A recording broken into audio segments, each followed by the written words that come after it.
பார்த்தா அங்கே ஒருவர் பேனாவோடு உட்கார்ந்து கொண்டிருக்கார். கார்த்தி மெல்ல அங்கே போய், ஐயா நான் பேனா கொண்டு வர மறந்துட்டேன், கொஞ்சம் நீங்கள் பேனா கொடுத்தீங்கன்னா இந்த படிவத்தை பூர்த்தி செய்து விட்டு உங்களிடம் கொடுக்குறேன். அதனால் என்ன, அவர் கொடுக்குறார். இந்த பேனாவை நீங்கள் வாங்குனீங்க, நல்லா கவனிக்கணும், ஒரு 2 வரி அதை பூர்த்தி பண்ணுங்க. முடிச்சுட்டு மீண்டும் என்ன பண்ணுவீங்க, பேனை வச்சு உங்கள் சட்டையை வச்சுப்பீங்களா? அவராண்ட கொடுப்பீங்கல்ல, சரி, அவராண்ட கொடுக்கும் போது நீங்கள் என்ன சொல்லுவீங்க? நன்றின்னு தமிழில் சொல்லுவீங்க. தமிழில் பேசினா தற்குறித்தனம், ஆங்கிலம் பேசினா தான் அறிவாளின்னு நினைச்சா தேங்க்யூன்னு சொல்லுவீங்க. ஆக நன்றி சொல்லித்தானே கொடுப்பீங்க. இப்போ உங்களை நான் கேட்குற கேள்வி, அந்த மனிதனிடம் இருந்து வாங்கி நீங்கள் அந்த பேனாவிலிருந்து பயன்படுத்தியது 2 மைத்துளி. வாங்கி திரும்ப அந்த மனிதனிடம் கொடுப்பதற்கு இடைப்பட்ட நேரம் 2 நிமிடம். 2 நிமிடம் கடனாக பெற்று 2 மைத்துளியை செலவழித்ததற்கே நன்றி சொல்ல தெரிந்த நமக்கு, நம்மை உடம்பில் சுமந்து 1000 சிரமங்களுக்கு இடையே உருவம் கொடுத்து நம்மை ஆளாக்கி இந்த மண்ணில் உலவ விட்டிருக்கிற நம் தாய்க்கும் தந்தைக்கும் காலம் முழுவதும் நன்றி சொன்னாலும் தீருமா?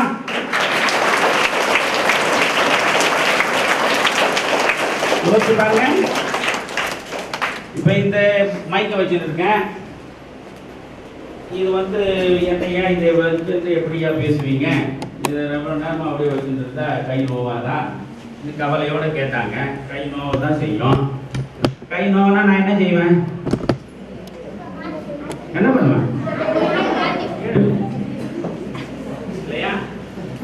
அப்போ கை கொஞ்சம் வலி எடுத்தா இதை என்னால் கீழே வைக்க முடியும். 10 மாதம் தாய் வயிற்றில் நம்மை சுமக்கிறான,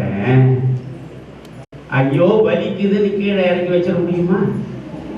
கொஞ்ச நேரம் இறக்கி வச்சு மறுபடியும் வயிற்றுக்குள்ள வச்சுக்கலாம் முடியுமா? அதை யோசிச்சு பார்த்தீங்கன்னா அந்த தாயின் பெருமை தானா தெரியணும் இல்லையா? இல்லையா? சரி, இப்போ முக்கியமான ஒரு விஷயத்துக்கு வரேன். முன்பெல்லாம் இந்த சென்னையில் தான் அம்மாவை மம்மின்னுவான், அப்பாவை டேடின்னுவான். இப்போ நீங்கள்லாம் சொல்ல ஆரம்பிச்சிட்டிங்க. இப்போ இங்கே மனசாட்சியோடு பேசணும். நான் காந்தியம் படித்தவன். காந்தியம் என்பது உண்மை சார்ந்தது, பொய்யே சொல்லக்கூடாது. இப்போ நீங்கள் உண்மை சொல்லணும். நாங்கள் வீட்டில் எங்கள் அம்மாவை மம்மின்னு தான் சொல்லுவோம் அப்படின்றவங்கெல்லாம் கொஞ்சம் கையை தூக்குங்க.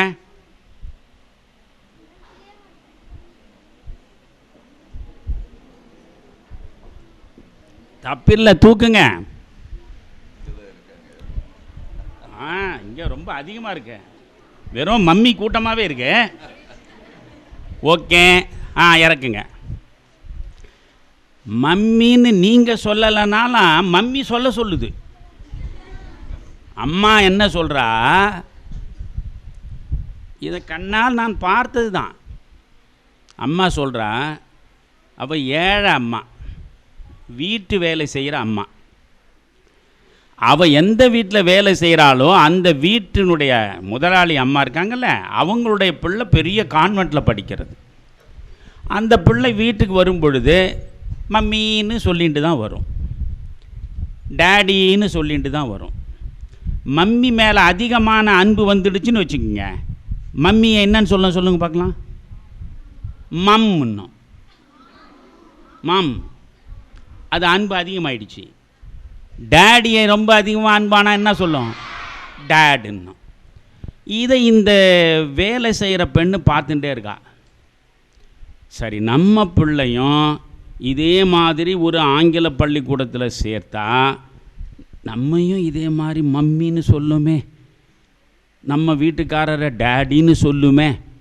கஷ்டப்பட்டு இருக்கிற காதில் மூக்கில் இருக்கிற கொஞ்சோண்டு நகை இருந்ததெல்லாம் கொண்டு போய் அடகு வச்சு அதை எடுத்து போய் பள்ளிக்கூடத்துக்கு கட்டி பிள்ளைய சேர்த்துட்டா. 6 மாதம் ஆனது. 6 மாதத்துக்கு பிறகு இந்த பிள்ளை இவளை பார்த்தா அம்மான்னு தான் சொல்லுது. அப்பாவும் அப்பான்னு சொல்லுது. ஒரு நாள் இவ அழ ஆரம்பிச்சிட்டான். சனியனை அங்கே வந்து பாரு, நான் வேலை செய்கிற இடத்துல அந்த பிள்ளை மம்மின்னு சொல்லுது, டேடின்னு சொல்லுது. அது மாதிரி நீ சொல்லணுன்னு தானே நான் கஷ்டப்பட்டு இருக்கிறதையெல்லாம் விற்று காசாக்கி உன்னை கொண்டு போய் சேர்த்தேன். 6 மாதம் ஆகிறத இன்னும் கூட என்னை அம்மான்னு சொல்கிறியேன்னு அழறா. ஆனால் ஒன்று தெரியுமா உங்களுக்கு, நான் உங்களிடம் இப்போ இவ்வளோ நேரம் வந்து நான் பேசிட்டு போனால் ஒரே ஒரு சத்தியம் எனக்கு நீங்கள் செய்து கொடுக்கணும். என்ன தெரியுமா? வாழ்க்கை முழுவதும் அம்மாவை அம்மா என்று தான் நீங்கள் சொல்லணும். நீங்கள் ஆங்கிலத்தில் ஜான்சனாக இருங்க, நீங்கள் ஷேக்ஸ்பியருக்கு வாரிசாக இருங்க. அப்படியே வாயை திறந்தால் சரம் சரமாக ஆங்கில வார்த்தைகள் வந்து விடுற அளவுக்கு அறிவாற்றல் பெற்றவளாக இருங்க. அதை பற்றி பிரச்சனையே இல்லை. ஆனால் தமிழன், நீங்கள் தெலுங்கராக இருந்தால் தெலுங்கில் அம்மாவுக்கு என்ன அதை சொல்லுங்கள். தாய்மொழியில் அம்மாவை கூப்பிடுங்க.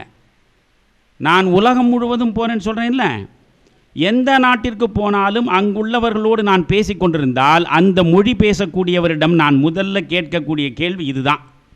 என்ன தெரியுமா? என் மொழி எப்படிப்பட்டது என்பதை நானாக அவர்கள் வாய் மூலம் அறிந்து மகிழ்வதற்கான ஒரு அடையாளம். நான் தமிழ் படித்தவன் கிடையாது. நிறைய பேர் நினைக்கிறாங்க நான் தமிழ் ஆசிரியராக இருந்தவன், தமிழ் பேராசிரியராக இருந்தவன், தமிழ் படித்தவன். இல்லவே இல்லை. நான் ஆங்கிலம் படித்தவன், ஆங்கில வழி கல்வி படித்தவன், பிஎஸ்சி ஜாகிரஃபி படித்தேன், எம்ஏ வரலாறு படித்தேன், சட்டம் படித்தேன், தமிழ் படிக்கலை. ஆனால் என் தாயின் கருவில் இருந்த பொழுது முதலில் என் காதுக்குள் வந்து விழுந்த மொழி எது? என் தாய் பேசிய மொழி, அதுதானே என் தாய்மொழி. சரி, அது அம்மா. இப்போ நல்லா கவனிக்கணும். ஏன் அம்மான்னு சொல்லணும்? அம்மா தமிழில் எத்தனை எழுத்து இருக்குன்னு தெரியுமா உங்களுக்கு?